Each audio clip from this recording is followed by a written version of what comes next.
Hello guys, I'm Darren Roydeles and I'm from DPCH.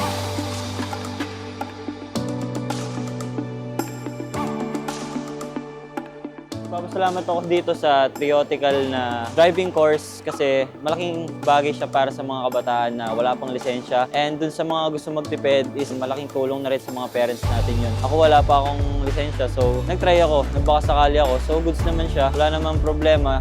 Smooth lang yung transaction. Thank you so much. Mayor Susan Yap.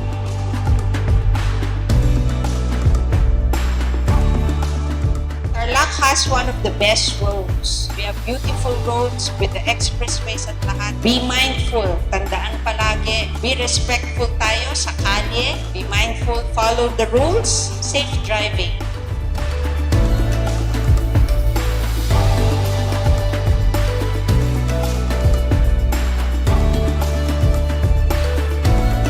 Gandang hapon po sa inyong lahat.